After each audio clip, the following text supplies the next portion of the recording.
గారు మోకరించండి అంట, ఈ ఊరి మీద ఒక చుక్క వర్షం పడద్దు.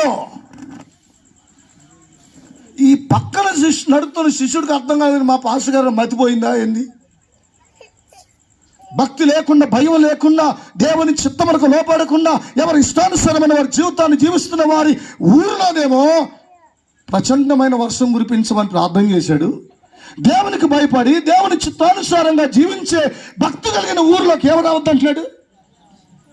ఆపుకోలేక ఆ పట్లకి అడిగేసేటట్టు శిష్యుడు, పాస్టర్ గారండి ఏందయ్యా నువ్వు ఇలాంటి ప్రార్థన చేస్తున్నావు ఏంటి? నువ్వు అక్కడ చేయాల్సిన ప్రార్థన ఇక్కడ చేస్తున్నావు, ఇక్కడ చేయాల్సిన ప్రార్థన అక్కడ చేస్తున్నావు. అయినా ఎక్కడ ఏ ప్రార్థన చేయాలో నాకు తెలుసు, దేవుని నడిపింపు నాకుంది, దేవుడు నాకు చెప్పమన్నాడు, నేను చెప్తున్నాను.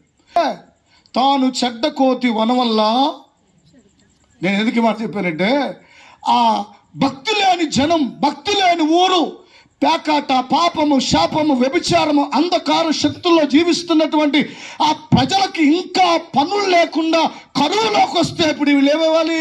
వలసలు వెళ్ళిపోవాలి. అంటే పంటలు పండిన ఊరికి రావాలి, పంటలు పండి పనులున్న ఊరికి రావాలి. ఇప్పుడు ఆ ఊరు నుంచి వాళ్ళు ఈ ఊరికి వచ్చారనుకోండి, ఇక్కడ కూడా ఏం చేస్తారు? వీళ్ళు ఎక్కడ కూడా ఏం చేస్తారమ్మా? పేకాట ఆడతారు, తాగుతారు, కోడి పందాలు ఎత్తారు. వాళ్ళని చూసి వీళ్ళు కూడా ఏం చేస్తారు? అర్థమవుతుందా అమ్మ? అర్థమవుతుందా? ఇక్కడ వర్షం లేకుండా పంటలు లేవనుకోండి, ఇప్పుడు భక్తి లేని ఊరికి భక్తి కలిగిన వాళ్ళు వెళ్తారు. వెళ్ళిన వీళ్ళు ఏం చేస్తారు? అక్కడ చెప్పండి, ఏం చేస్తారు? భక్తి నేర్పిస్తారు, ప్రార్థన నేర్పిస్తారు, దైవికంగా బ్రతకడం నేర్పిస్తారు. వీళ్ళు అక్కడికి వెళ్ళడం మంచిది, అక్కడ వాళ్ళు ఇక్కడికి వస్తే మంచిది కాదు. దేవుని స్తోత్రం చెప్పండి. హల్లెలూయా.